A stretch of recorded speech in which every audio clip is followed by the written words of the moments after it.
Everyone, it was a lively bunch, and now everyone's quiet, which is wonderful.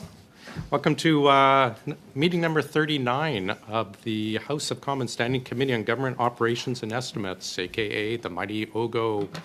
3:30 to 4:30, we will be studying arrive count in public.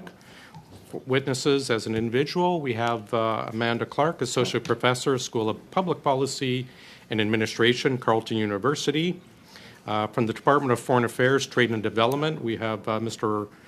Robert Stewart, who's the Deputy Minister of International Trade. From Treasury Board, we have back with us Catherine Luello, Deputy Minister, Chief Information Officer. And also digitally, we have Mr. Sean Boots, who's Senior Policy Advisor, Canadian Digital Services. We'll have 5-minute opening statements, starting with Ms. Luello, please.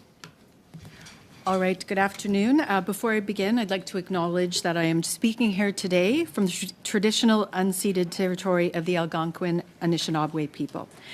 I'd just like to note this is actually my first appearance at committee, so I'm excited to be joining you here today, so be gentle. It's my first time. Not sure if that's appropriate to say. 16 months at the government and out of a 30-year private sector career across several industries. So I worked in energy, telecom, and actually served as the Chief Information Officer at Air Canada, as well as a commercial role at WestJet, so worked for both of our large airlines. Those were very complex operating environments, as is the Government of Canada. There's a sizable opportunity to deliver Canadians high-quality, accessible, and efficient government services through the improved use of digital, and that's what attracted me to come and serve the country. As the Chief Information Officer of Canada, it's my accountability to provide overall leadership for the management of information technology, information management, service and digital transformation within the Government of Canada. My office does this by supporting administration of legislation related to access to information and privacy, developing policy plans and standards, and a strong emphasis on enabling departments in their project and program management. So that's a big piece of what we do as well. Got my sheets out of order here. Apologize. I've lost one of my sheets. Okay, so policy on service and digital, policy on security for government, which includes cybersecurity. That also includes the GC cyber event management plan. In the event that we have a cyber event within government, it is our team that actually coordinates the response. We also are accountable for ensuring overall technology planning for the Government of Canada, and we do so through a variety of different mechanisms. And I have the privilege to support Canadian Digital Services as part of my accountability. And we've got Sean Boots from that team with us here today. August of 2022, we launched the Digital Ambition for the Government of Canada. This is an ambition for all Canadians, and it's to serve them in a digital way and deliver government in a digital way. It's a clear, long-term strategic vision that tells us and guides us to how we are going to actually recruit talent, deal with privacy, accessibility, the landscape of cybersecurity, and wraps that all up into a 3-year plan. So I encourage you to look at canada.ca to have a look at that. The highlights of this plan: transforming our services with modern technology while continuing to deliver the services that Canadians rely on today. So really doing government in a digital age. We also highlight unlocking data to enhance programs and services, designing policies and strategies that have real-world impacts and measuring performance. And a very important part of the overall digital ambition is evolution in funding, talent, and culture. We are dealing with a talent issue in this country and at the Government of Canada as it relates to digital talent, and I'm sure our conversations will take us here today. Encore une fois, Monsieur. Once again, Mr. Chair, thank you for your invitation to speak to you here today. That you may have today. Thank you. Thank you very much. Mr. Boots, over to you for 5 minutes, please. Well, thanks so much, Mr. Chair. Really grateful to be here. I'm a federal public servant that works on technology and public policy. I was invited to be here today in the context of research work that I did with Professor Amanda Clark over the past year as part of the Public Servant in Residence program. I'll be focusing my comments and answers today on observations related to that research. This work was part of a research program that Professor Clark leads on trustworthy digital government. IT procurement and the relationship between IT vendors and public service organizations are a big part of that story in terms of both public trust and public sector capacity. Professor Clark and I analyzed publicly available contracting data from federal departments, specifically the proactive disclosure of contracts data set that lists contract award data. What we were looking for is trends in government IT contracting at scale. It's a classic kind of open data problem, taking data that's publicly available but hard to understand or interpret, and doing the work to transform it into something that's more insightful and easier to read and understand. You can see the results at govcanadacontracts.ca. I'll skip over our approach in the interest of time, but you can read about the methodology there. There's a few questions that we can answer pretty confidently. In other cases, it's a bit more tentative given the data quality. One of the main takeaways is that this past fiscal year, the government spent about $4.7 billion on IT procurement across all departments and agencies except for the Department of National Defense, which we categorize separately. Of that, about $1.9 billion was spent on IT consultants and contractors, $1.2 billion was spent on software licensing, $840 million on devices and equipment, and about $750 million on telecoms and other miscellaneous IT costs. These are all per year costs. Corrected for inflation, it's about a 27% increase in IT spending overall between 2017-2018 and 2021-2022. Information technology is now the second highest category of contract spending after facilities and construction. On the website, you can see who the largest IT providers are. Over the 5 years that we looked at, 3 companies received an average of over $100 million per year, which cumulatively is about 22% of total government-wide IT contract spending. Another 10 companies received an average of more than $50 million a year, or about 17% of total IT spending. We don't have any publicly available data on how concentrated these companies are, for example, in the National Capital Region, or for example, how many of them are fully based in Canada. The other question that we were curious about was the number of IT contractor and consultant staff currently working at federal departments, typically with departmental laptops, emails, building passes. Our research team filed some access to information requests, and none of the departments that responded had data available on the number of IT contractor staff working there. So we used some other publicly available IT expenditure data, and we estimated that there are about 7,700 IT contractor staff across departments. In comparison, the government has about 18,000 in-house IT staff. In both cases, again, this excludes D&D. Overall, for the core public service, that's a ratio of about 1 IT contractor for every 2.3 full-time IT employees. From ATIP responses that came in this past month, we learned that the average per DM, or daily pay rate, for IT professional services contractors in federal departments is about $1,400 per day. These per diems go from as low as $230 per day to as high as $2,800 per day. In comparison, a government IT2 average employee salary is about $400 a day, including salary and benefits, and an average IT5 employee salary is about $650 per day. An IT5 is the highest level tech employee in the public service. There's only about 500 or 600 of them across government. What's challenging is that with the data that's publicly available, it's hard to evaluate whether the amounts that the government is spending on IT are good or bad, or whether the ratio of outsourced IT contractors to in-house IT staff is appropriate. The source data isn't consistently linked to specific IT projects, and there isn't public data on how this project's panned out. Essentially, without knowing whether IT projects turned out successfully or not, it's hard to say whether the money that was spent on them was worthwhile. There is some publicly available data on government IT projects that are larger than $1 million, thanks to a parliamentary written question. If you search for large Government of Canada IT projects, you can find recent data from earlier this year. Professor Clark can speak about this in more detail, but there's a strong relationship where the larger an IT project is, the higher its risk of failure. Our research puts into perspective that ArriveCAN, although it was a lot more publicly prominent than other government IT projects, is fairly small in scale compared to the government's overall IT spending totals. I think the note that I'd end on is that it's great to see this level of interest in government technology work. More transparency on how we work as a public service, how we procure or build digital services, and how we learn and improve them is all really important. Thanks so much for your time. Merci de m'avoir écouté. Thank you for listening. Thanks, Mr. Boots, and I share your concern over ATIPs. I have many that are actually 5 years outstanding still. Professor Clark, 5 minutes, please. Thank you, Mr. Chair, and thanks to the committee for having me here today. So I'm Amanda Clark, and I'm an associate professor at Carleton University's School of Public Policy and Administration. For the past decade or so, I've been studying digital government reforms in Canada and internationally. When I first read about the ArriveCAN app, I have to admit I wasn't particularly shocked. Its cost is actually a tiny percentage of the government's annual IT contract spend, as Mr. Boots just illustrated. And certainly it's not the most outrageous contract that I've seen over the years. But when I say I wasn't shocked, it's more because ArriveCAN's story is pretty standard. Reliance on a staffing agency to fill gaps in in-house capacity, insufficient research into how the app would be used by frontline staff or the public, sloppy public communications around data stewardship. This is like a pretty classic government technology story. The committee has the policy brief that Mr. Boots and I prepared based on our analysis of the federal contracting data. So in my remarks, I really want to focus in on what I think is the really key question at play here, which is what would it take to build a federal public service that can better manage technology projects like ArriveCAN, because that's where we all want to get. So I think the most important step is to earnestly invest in the digital competency of the federal public service.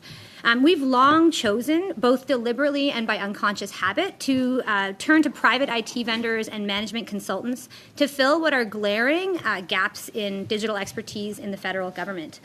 And in turn, very little has been done to hire and train public servants such that the government could make sensible and accountable and strategic decisions about technology. So we let the muscle atrophy, and none of us should be surprised today that it can't do much heavy lifting. And this is really a problem for two key reasons.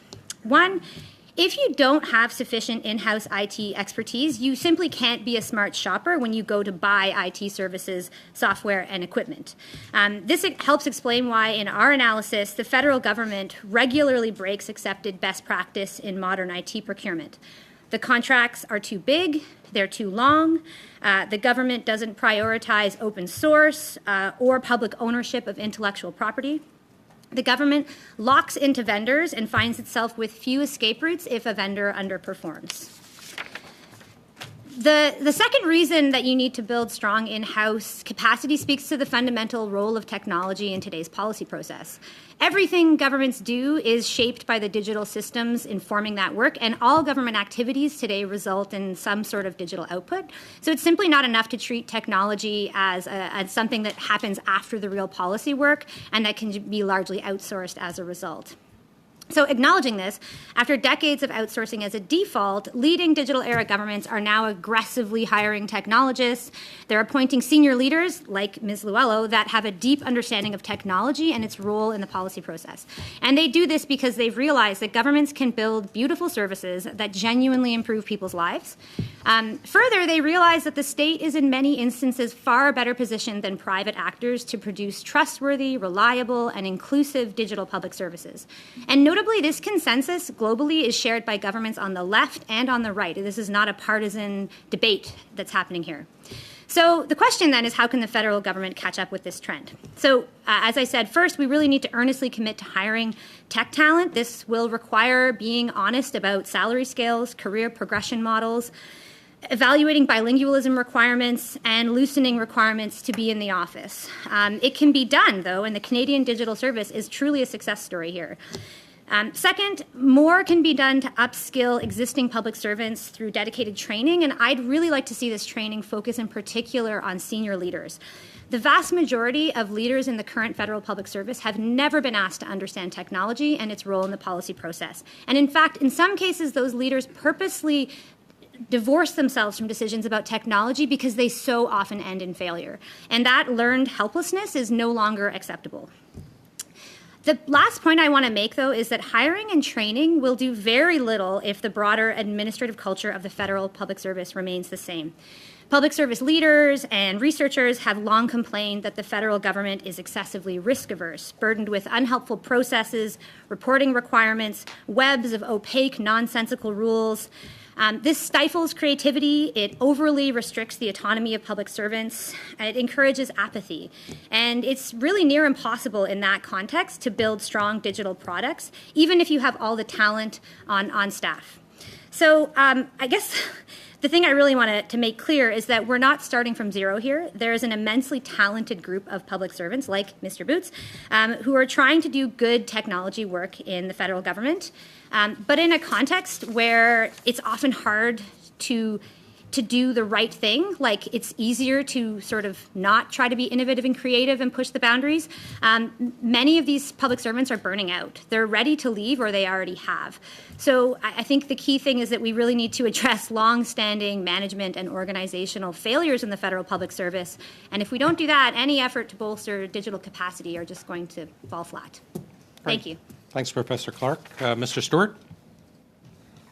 Thank you, Mr. Chair. Good afternoon to the members of the Standing Committee. My name is Rob Stewart, and I'm the Deputy Minister of International Trade.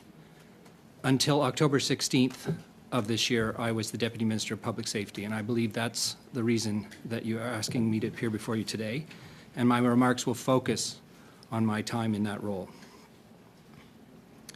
Comme les membres le savent, As members are likely aware, the role of public safety is to coordinate across the portfolio agencies and to support the Minister of Public Safety.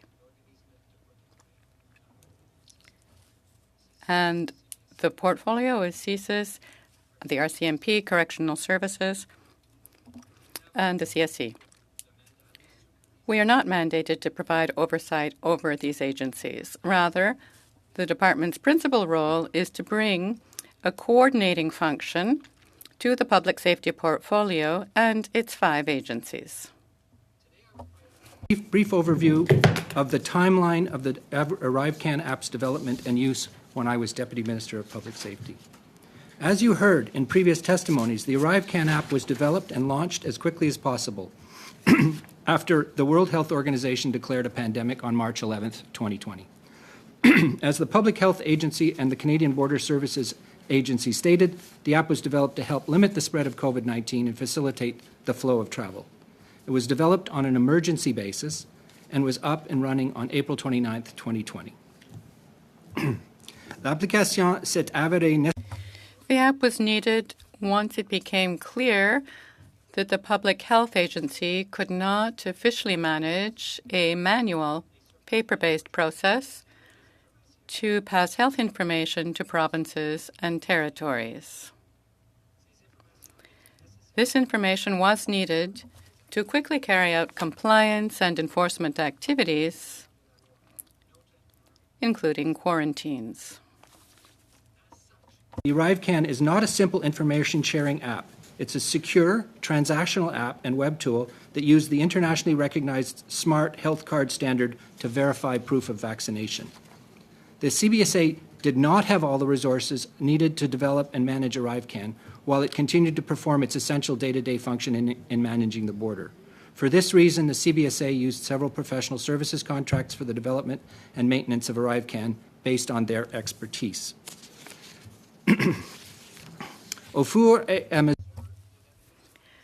As the pandemic situation evolved, the Government of Canada made regular adjustments to border measures under new orders in Council.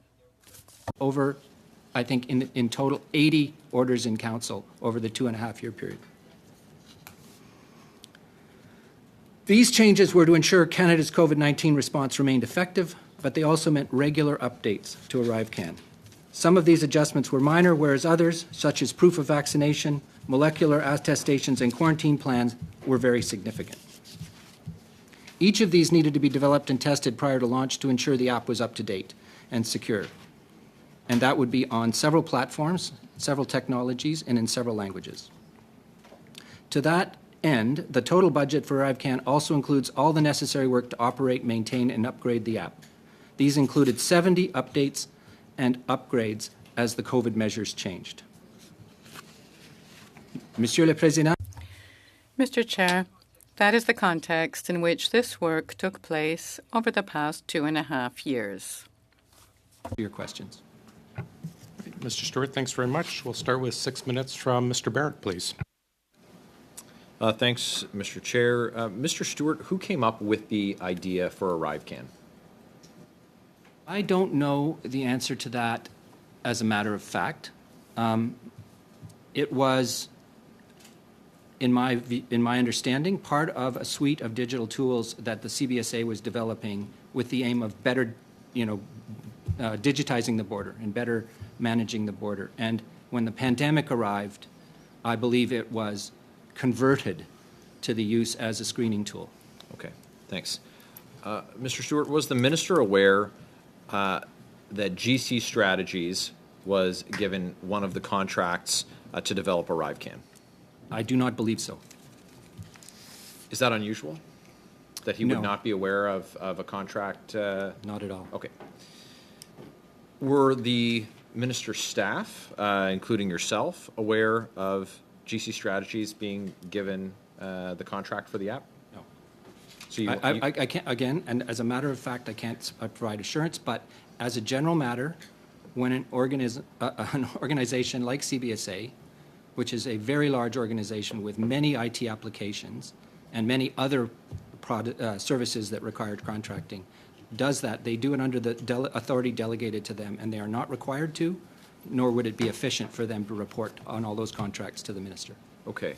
So who would the authority on this file, on ArriveCan, have been delegated to in your department? It was not delegated to anyone in my department. It was done under the authority of the president of CBSA. And CBSA is an institution, which is a direct report to the Minister of Public Safety. The Department of Public Safety and my role is to participate in the discussions that went on around managing the border. And that is how I am aware of the ArriveCan app. Okay. So when were you first briefed about ArriveCan? Well, it came up early in the discussions as we were managing what was, at that time, the very rapid closure of the Canadian border, or Right. the limits put on. So that would have been in March of 2020. And I can attest to the fact that the minister at that time, Minister Blair, was very anxious to have the CBSA get a tool in place that would allow the border to be better managed, because wait times were increasing and complaints were rising. And so when would Minister Blair have been first briefed about the ArriveCan app as the tool that he was looking for? In my best guess of that is March of 2020. And who would have briefed the minister? President Osowski and his team. The former president of the Canada Border that is Service correct. Agency.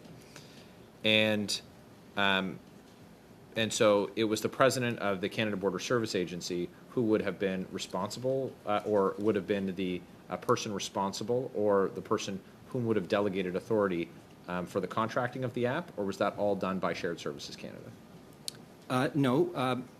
CBSA would have employed, and I believe they did employ, the services of Public Services and Procurement Canada, which has standing offers to develop for the provision of services. So they would have said, this is what we need. They would have gone to the PSPC department and had them prepare a contract for those services. Okay. And were you aware of any communication traffic with respect to ArriveCan or its vendors prior to your official briefing?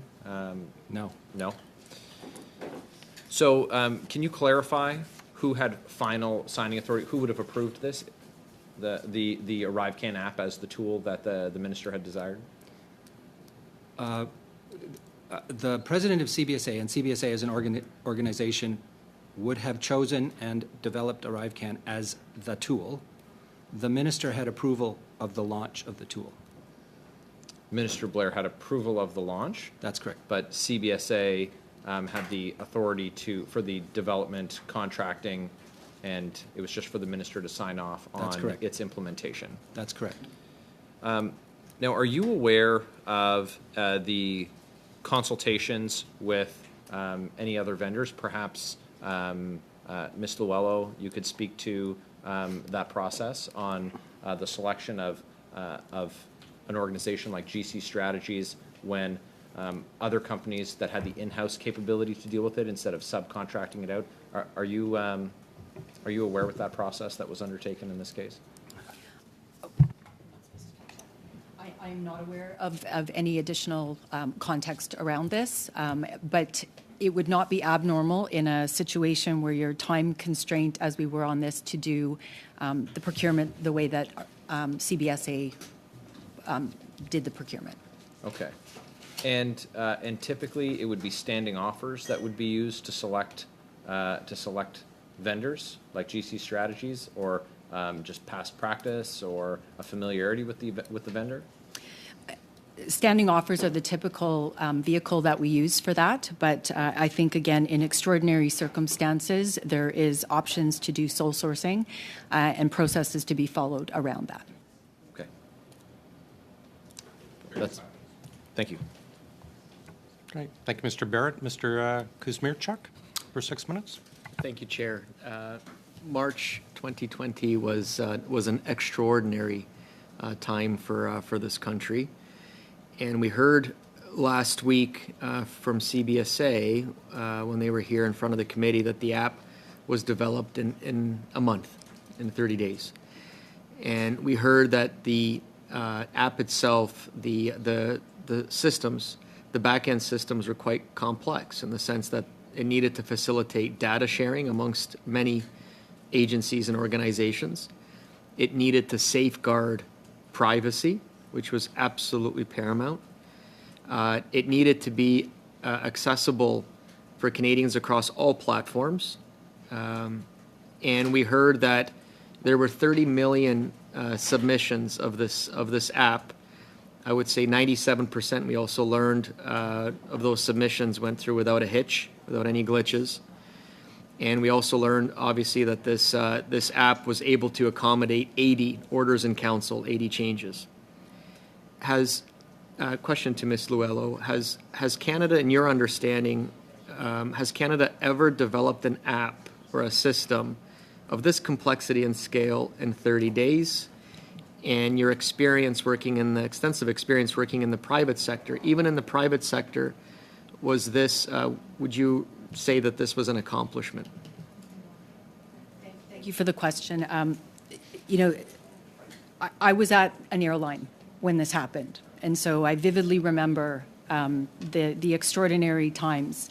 And this, to me, is a very good example of exactly what private sector would do in a set of circumstances like this. And I think that the CBSA team, the Government of Canada team, should be incredibly proud of the fact that they were able to develop and deploy this for Canadians at a very difficult time. And my hope, as we sort of unpack the lessons that we need to learn around this, that it does not put us into a spot where we become less risk adverse than we are today as a system, because for us to do good digital work for the government, we need to be able to move more quickly than we do today. And I would offer that 65% of the digital systems for the Government of Canada are in poor health. And we need to have a greater ability to work with partners, move more quickly, and take some risks. And I think this is a very genuine example of a good accomplishment. And as with any fast-moving digital projects that have happened in my prior experience, and I've had wins and losses, there is always lessons at the end. But this is a good example of some of the best practices that do get used in building digital tools in tight timelines. That's terrific. Again, going back to your experience in both now in the private sector and the public sector, can you speak to the particular challenges that government IT face that perhaps maybe the private sector does not face? I get asked that often. I get asked that question quite often, and I think there's a few things that I would highlight for the committee here. One is the thing that the Government of Canada has going for it is the mission work, which is incredibly impactful for technology professionals. There's nothing that beats what we get to do every day, and the 18,000 plus technology employees that serve this country, that's why they're doing what they're doing. I think the consistent challenge that we have with the private sector right now is there's a significant talent gap in this country, and everyone is trying to digitize at the same time. A quick look at Stats Canada, kind of year-over-year growth for software engineers, 115%. Like, those people don't exist, and that's just one example. So I think just the general constraint of talent in Canada is a consistent problem. I think one of the unique issues that I observe within government is that it is a long process to attract, hire, and get people into the system. And that is something that we've stood up a digital talent and leadership team within the Office of the Chief Information Officer to specifically address some of those systemic issues, and are finding great collaboration with our colleagues in OGGO to assist with that. Okay, thank you. I want to go back to the ArriveCAN. You mentioned the fact that one of your roles, principal roles, is to prevent or develop policies that help prevent cyber events. We've heard in previous testimony in front of this committee that Government of Canada faces, I think, billions of cyber threats, on a regular basis. And I wanted to ask you, does a project like ArriveCAN, a project of, again, this scale and scope, and a project that was stood up so quickly, does that elevate the risk for cyber attacks or cyber events? And is that why we had to pay such careful attention to make sure that it was cyber secure? Yeah. I'm sorry, Yeah. and about a 30-second answer, please. So there is a set of standards that we used for cybersecurity, and they were well followed in this example. And I would say that because of the way that this application was developed and the use of the cloud technology, that we had comfort that even though they moved at velocity, they moved with security and safety. Fantastic. Thank you. Thank you for that. All right. Thanks very much. Ms. Vinola for 6, please. Merci beaucoup, Monsieur le Président. Thank you very much, Chair. My first questions will go to Ms. Clark. Ms. Clark, we are happy to have received your guide for reform of procurement for IT at the Government of Canada, which contains... are you on the right channel? You may need to choose the English channel, madam.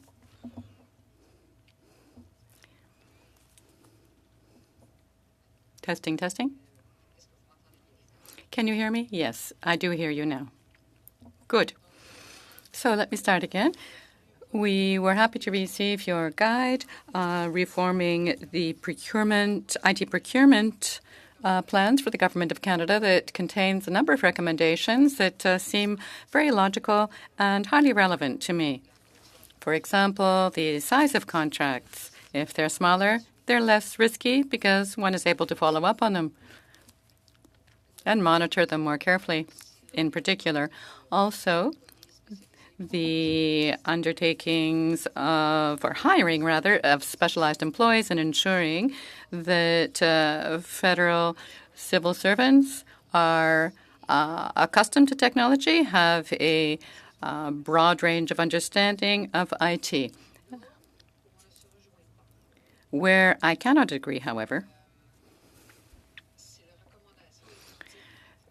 is to your recommendation, and you say, by the way, in your brief that this recommendation is likely not to be one that everyone can agree on, that of covering bilingualism requirements for IT employees needing to be or not to be bilingual, in fact, not bilingual, so that we could be in a position to hire more talented people. Of course, talent is nothing to do with the language you speak in your childhood, and that Francophones, first language Francophones, tend to be more bilingual than other Canadians, and keeping in mind that bilingual federal servants, well, some do very well, but some have difficulty answering questions put in French. So what would the impact be of following this recommendations? How would this affect the right of Francophones to access to technology from the federal government, the right of Francophones to work in their own first language? And what about access to information and to federal government data by Francophones? It's as though your recommendation is saying that we are second-class citizens, we Francophones. It's a painful recommendation to me, as though we were just unimportant and can just be, swept aside. Would you be comfortable having a Francophone, a single language Francophone, fine, have a good deal of knowledge of technology, that would be very helpful, but in a position to impose their language on everyone else? That's the sort of thing I'm reading into this recommendation. When one is a member of the majority, one tends not to understand the effects of such a recommendation on a minority group, the linguistic minority that we represent in North America? Are you aware of the impacts of adopting such an approach and the effect on employees? I mean, we acknowledge in the brief that that's a highly controversial suggestion. I mean, what it emerges from is interviews with public servants to try to better understand the barriers to attracting to really in-demand tech talent into government. And I think it would be perfectly legitimate to say that the values of bilingualism and the objectives of inclusivity and ensuring that Francophone Canadians are represented in the federal public service, which is a policy objective that is valid, that is more important, perhaps, than, if that makes it harder to hire IT talent, that we just accept that because, it's a more important value. I think that's perfectly reasonable. I think where we were going with that suggestion was just to say that objectively, the more requirements you have for hiring, the smaller the pool can become. And so the other recommendation we make, for example, is that the current requirements of being in the office is another huge barrier to attracting tech talent. And so I think acknowledging that government will never be able to compete dollar for dollar with the private sector in hiring tech talent, you have to have other kind of incentives. And I think that's where we're going with it.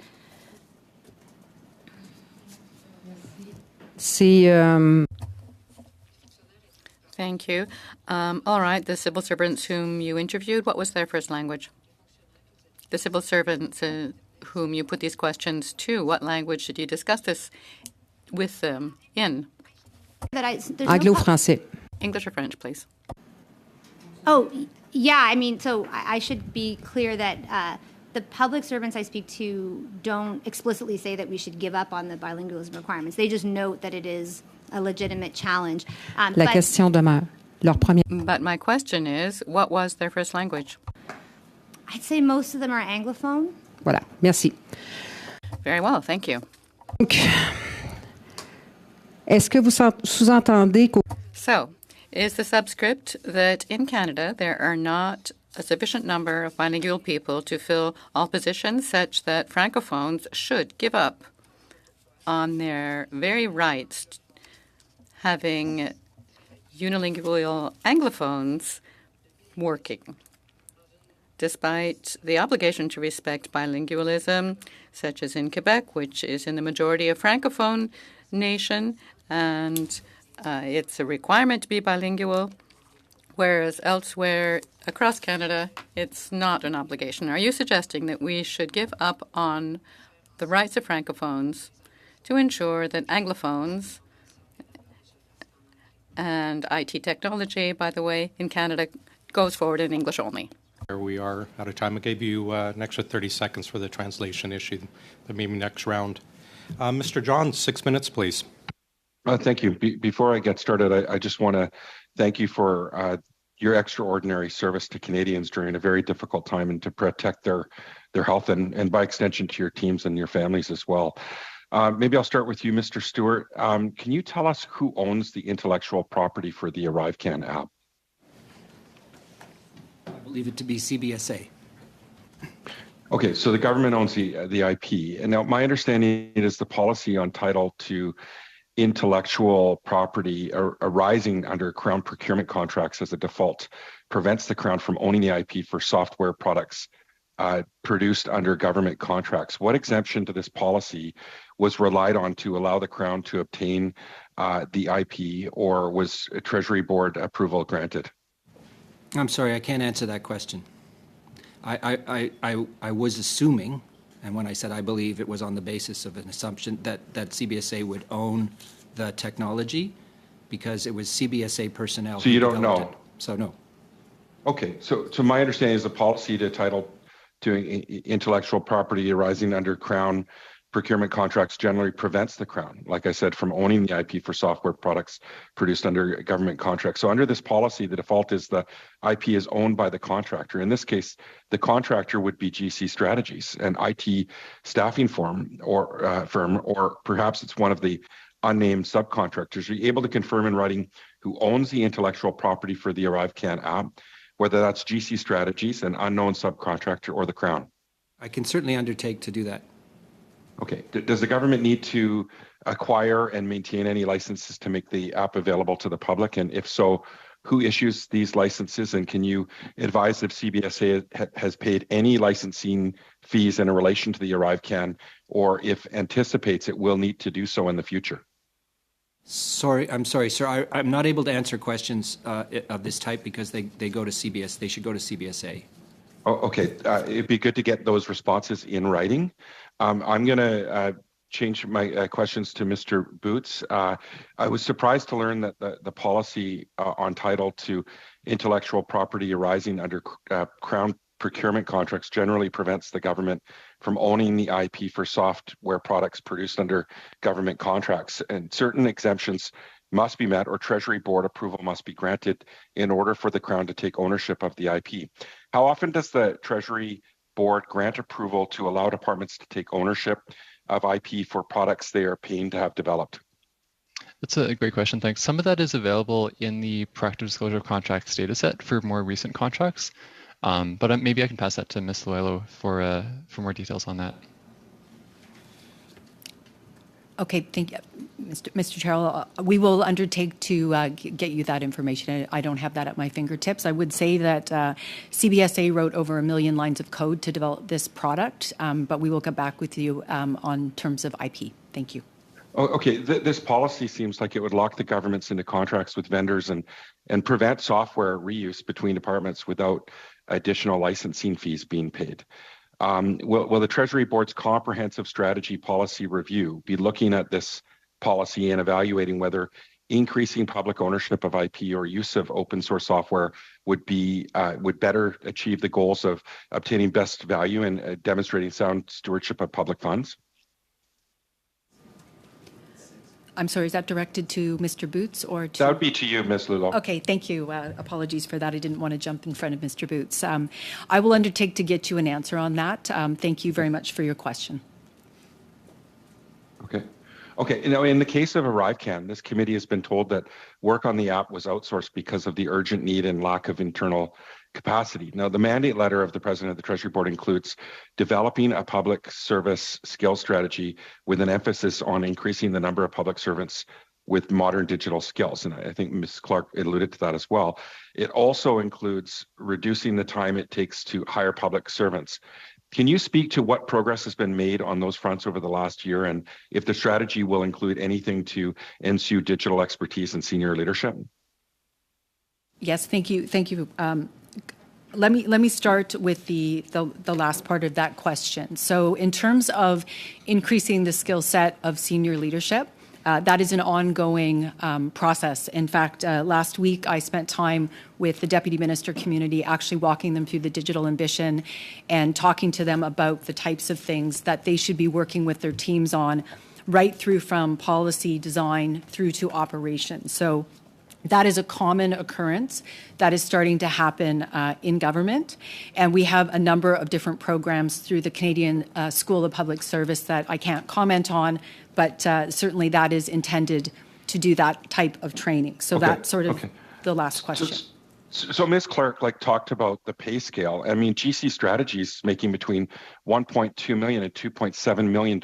I mean, it's obscene amount of money. And now in 2018, the Auditor General recommended mandatory training for procurement officers on complex IT projects and agile methods. Has any effort been made to implement that recommendation? And what is your efforts to follow up on what Ms. Clark said to ensure that we're recruiting people that have that understand and have the capacity and ability to do this kind of work? And I'm afraid you have about 10 seconds for an answer. So we have the recruitment office we've stood up, and in terms of the overall contract versus employee wage, I would offer up that is a normal, consistent across Canada private sector, public sector gap, and specifically can be explained through the differential in things like pensions and benefit programs, et cetera. So it's not a one-to-one ratio, but we can certainly revert with some additional information. Thank you. Thank you. Ms. Block for 5, please. Thank you very much, Mr. Chair, and I'd like to thank our witnesses for joining us today. My first questions will be for you, Mr. Stewart. I am wondering if you could advise us if, in your role as the Deputy Minister for Public Safety, you could tell us who the minister's lead exempt staff were on this file. I can only name one, which would be the Chief of Staff, Zita Estravas. Chief of Staff, okay.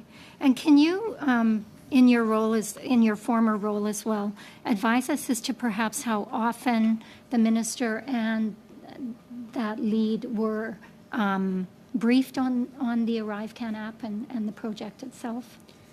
The briefing, I can't recall in specific detail, but I can tell you that in that period of time of March 2020 through April, briefings of the minister were almost daily.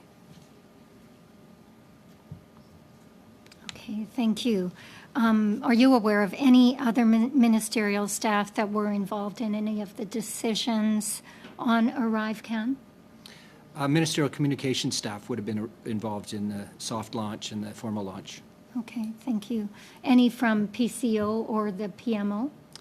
Not firsthand, but it would make sense for PCO and PMO to be informed of the intention to launch the app.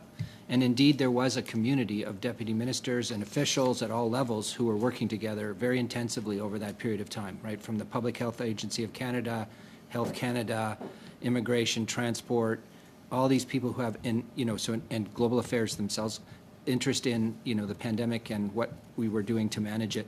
And they were meeting regularly and would have been informed of the intention to move from a paper-based process to an electronic process. Thank you. I'm now going to go to Ms. Clark for a couple of questions. Perhaps I'll just put some context around the question. We all are aware that GC Strategies was chosen for a large part of the work on ArriveCan. They themselves testified that they were not tech experts or developers, that what they did was build teams with the expertise to do this work. And we know from them and from the government that they cannot reveal the identities of the subcontractors because of confidentiality provisions in federal procurement rules, which is somewhat astounding to me that we can have government contracts awarded to companies who then subcontract, and there's no way that we can know who those subcontractors are, the work they did, and how much they were paid. You recommended increased transparency around federal contracting, that departments, and I quote, should disclose information technology and professional services contracts costs per vendor associated with each information technology project on an annual basis. Can you comment on the practice of procuring the services of a vendor who themselves do not do the actual work, but then procure the services of subcontractors that we can actually have no information around when it comes time to ensuring that Canadians are getting value for the money that is being spent? I don't know how widespread that is, but anecdotally, the idea that you would lean on a staffing agency to quickly pull together a team it's not bizarre. And I think, one of the things that I've learned from the research and speaking with public servants both in Canada and internationally, specifically about this question of how can governments responsibly work with private IT vendors, is that once you have that core expertise in-house, you're actually in a great position to be that smart shopper and to compile those teams yourself, to know which firms have expertise, who does good work, how to check their work and hold them to account. And then you can directly build that sort of surge capacity is a term that often gets used by public servants, acknowledging that, especially when something needs to be done really quickly or there's an emergency, as was the case here, that of course you're going to work with private vendors. But I don't tend to hear anybody telling me that working with an intermediary like a staffing agency is sort of what they would view as best practice, and so that's kind of all I'll say about that. Okay, thank you. How much? Thank you very much. Thank you, Ms. Block. Mr. Zawari, for 5 minutes, please. Thank you, Mr. Chair, and I'd like to thank the witnesses for coming in person as well as sharing your insight with us. I I look at the panel that's in front of us today, and I see representative from the government who are expert in digital policies as well as security. I see researchers and academic who have done extensive research on not only our policy but on how could we do better. And I also see our CBSA representative during the period you talked about the processing time and the scope of the work that was done.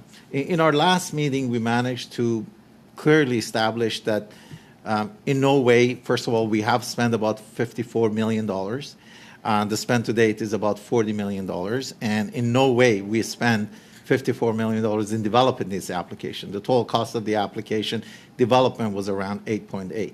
But today, I want to ask you as panelists with three different expertises, if I had come, and I consider me a third-party developer, have come and over a weekend have developed an app, and I came to you and I said, I am about to offer this application to you, which costed me about supposedly $250,000. What concerns would you have? And whether such an application could be developed with the extensive knowledge that you have, with the extensive discussion that had during that time for that money. And I'm going to start with Mr. Luala, Madam Luala, sorry. So that is a common practice to do sort of weekend hackathons where companies will actually, or individuals will build something that is a front-end application. So again, a common practice and one that we should aspire to work with these smaller startup organizations to continue to learn from some of the practices. So I think I accept that. What I would worry about as the individual who's run wide-scale commercial operations, not just from the policy side, but actually run these things, is that you worry about privacy, you worry about accessibility, you worry about multilingual, you worry about how it hooks into all of the back-end systems, and there's a whole testing protocol that needs to go on to not just have you say it's okay, but you need to prove it's okay.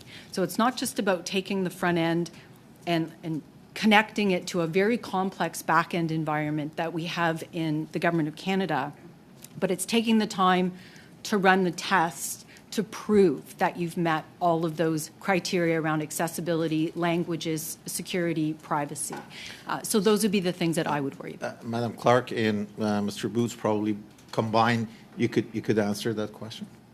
Yeah, I agree completely. I mean, the enthusiasm for weekend hackathons, like people are pretty over it. I mean, it's sort of not the thing when it comes to building robust, accessible public services. I think that's not to say we don't want to tap into the civic tech community and create open APIs and think about releasing data and collaborating with these players. But, you can't build strong public services on a shoestring, and it's not the kind of thing that can be designed and developed and maintained by somebody hanging out in their basement for a weekend. Mr. Booth?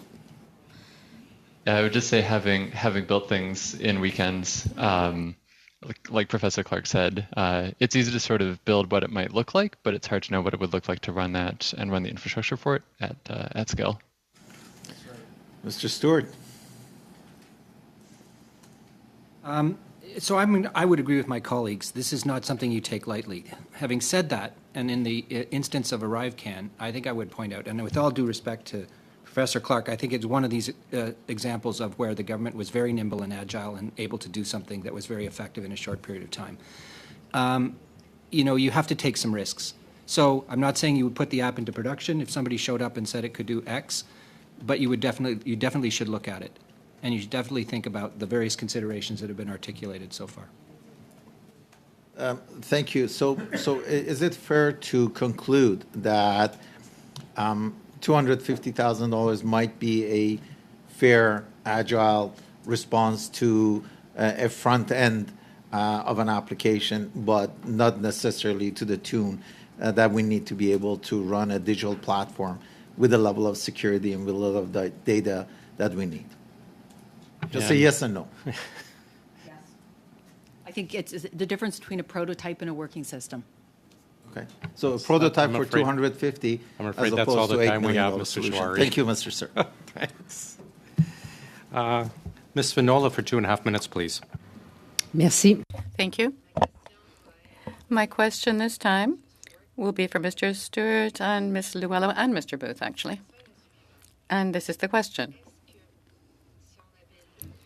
Had we, as recommended in the brief from Carleton University, had we removed the obligation to insist on bilingualism, might we have been able to hire more people wishing to work for the Government of Canada and able to develop this application internally? Would it really have solved the problem? The answer is no. There is a fundamental lack of talent in Canada right now. There is not enough people to fill the roles, and I don't subscribe to the fact if we removed that criteria that we would have been in a different place on ArriveCAN. I think part of how we are thinking about this, and I speak with the CIO community, I'm the functional leader of that community in government. This is a topic that we speak of often. We envision a world where we bring people in that perhaps are unilingual, either French or English, and we provide a forum for them to be trained in both official languages, because I agree with your theory that that is what is going to make the best technology for Canadians, and I'm a firm believer that the workforce that builds digital for Canada needs to look like Canadians, and that includes both official languages. Seward? Thank you. I would say, for my part, something a bit different. In cases where we have a lack of skilled resources to develop technology projects, we do need to develop educational programming in both official languages so that the government will be able to develop the technology. Thank you. Mr. Booth? Yes, I agree with Mr. Luello's comments. Perhaps I might add, though, that given that we need bilingualism at the administrative level, one recommendation might be to consider ways that people could advance in their career at levels before they are at managerial level. That might be one good way to hire as much as possible without losing the values of bilingualism, which do count. Thank you for that answer. Mr. Johns for 2.5 minutes, please. Yeah, Ms. Luello, you indicated in response to another question that you were comfortable that security protocols were met for ArriveCAN despite the velocity of the project. This week, the Auditor General released a report with concerning findings about the government's ability to prevent, detect, and respond to cyber attacks. Now, the report found that departments are confused about cybersecurity roles, that cloud guardrails were not monitored consistently across cloud service contracts, and that contract security clauses were unclear and not standardized. Can you comment on this report by the Auditor General and what the Treasury Board will be doing to urgently address security vulnerabilities and ensure Canadians' personal information is protected? Yeah, we welcome the Auditor General report. We are at the very beginning of our migration to cloud as an organization. The findings in the auditor report would be consistent with my experience having done this in other large Canadian organizations where at the beginning you've got a strong set of controls, but the organization needs to adapt to make sure those controls are consistently applied. We have taken already action to work with the different departments to ensure that there is a clarity of roles and responsibilities. You will note that we have published an update to the GC Cyber Event Management Plan that's been actually in the works for about 9 months. There was an update posted late last week. And so that is a work in progress for us and will continue to be a work in progress. And monitoring is going to be a very large part of ensuring the fact that we have good controls in place that are in all cases being followed. Thank you. Ms. Clark, in a brief to this committee, you noted that the UK's early spend control policies is a success and recommended that Canada adopt similar policies. Can you describe the differences between current Canadian policies and those that the UK have implemented with success. And also, you recommended improving the extent and quality of public disclosed IT procurement data. Maybe you can talk about Canada's transparency around procurement and compare that to other countries. Yeah, thanks. That's a good question. So the UK is far ahead of the government of Canada in introducing a lot of modern design practices, bringing in technology talent, and also instituting hard kind of carrots and sticks for departments to be smart about how they procure and manage technology. And so one of the things that they did early on was institute spend controls in order to shrink the size of contracts. And in the brief, we explain why that's important, because when contracts are small, it's easier to pivot from vendors that aren't performing well. It also forces vendors to produce something early so that you can test it with users and see if it actually makes sense and works. So they saved like an incredible amount of money in that jurisdiction, and that's why they rose to like the top of all the global rankings of digital government. And their model of thinking about how to build digital capacity has been largely recreated around the world, including in Canada. The Canadian Digital Service is built out of that model. So we can look to the UK, I'm afraid I have to cut you off there, yeah, Professor Clark, but maybe you can provide us with some written information. Mr. Johns, thanks very much. Ms. Kusi for 5 minutes, please. Thank you very much for being here today. Merci aux témoins pour être ici. Thank you to the witnesses for their being with us. Gerald Butts implicated at any time? No, not to my knowledge. Was Katie Telford implicated at any time? Not to my direct knowledge, although as Chief of Staff to the Prime Minister, as she may have been briefed at some point. Okay. Was Tom Pitfield implicated at any time? Not to my knowledge. Okay. Was Ben Chin implicated at any time?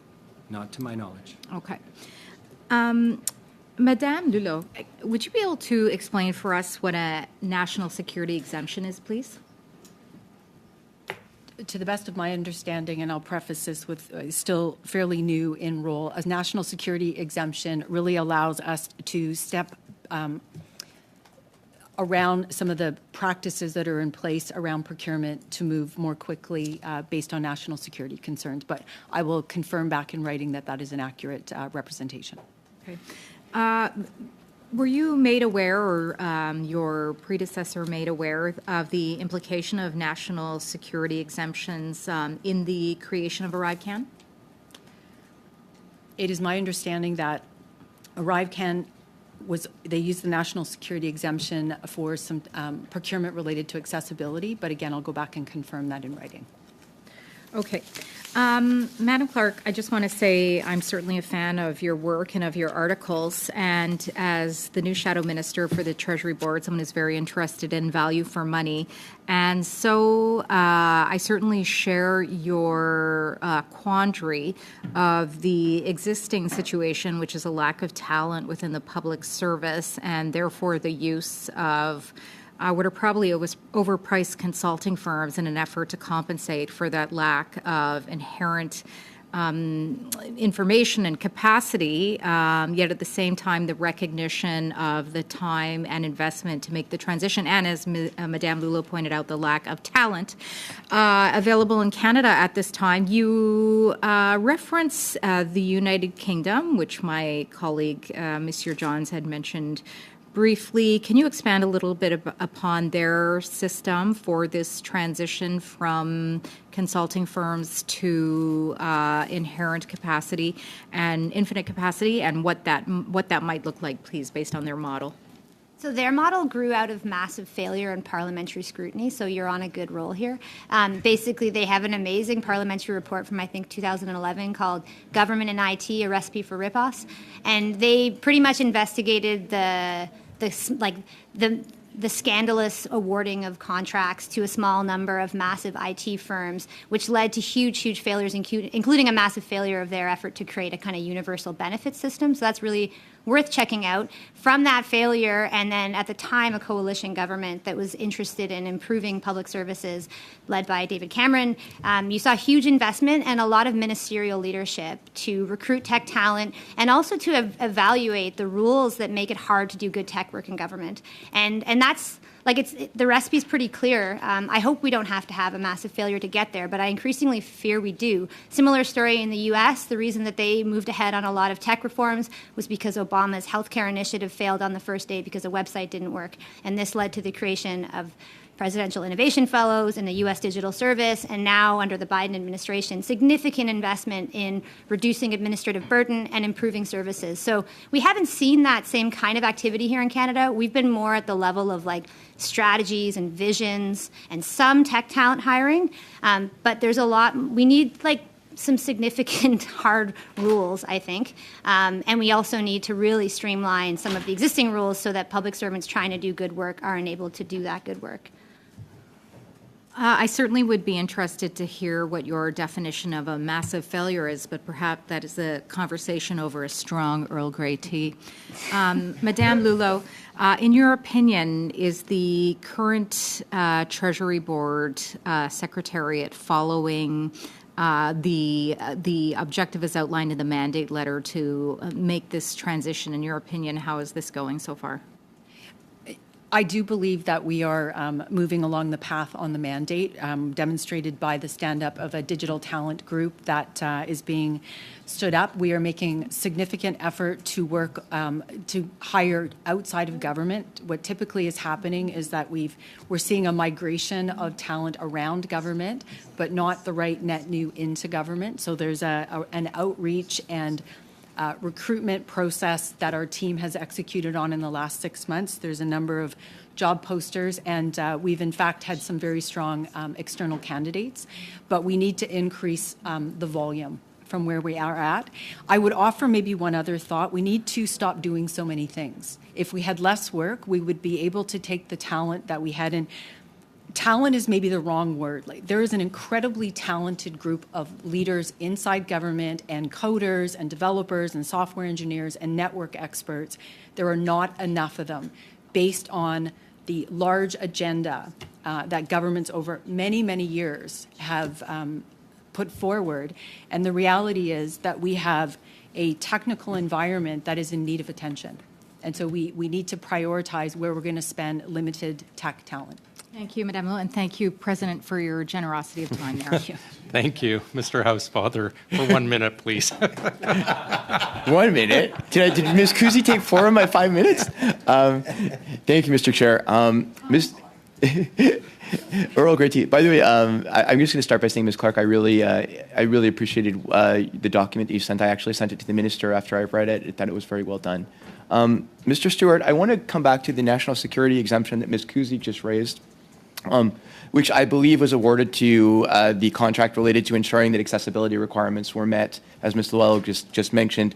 It's my understanding that in March of 2020, the national security exemption was invoked to accept all elements of the procurements of goods and services required in order to respond to the COVID-19 pandemic. That accepted these procurements from the provisions of all of Canada's applicable trade agreements.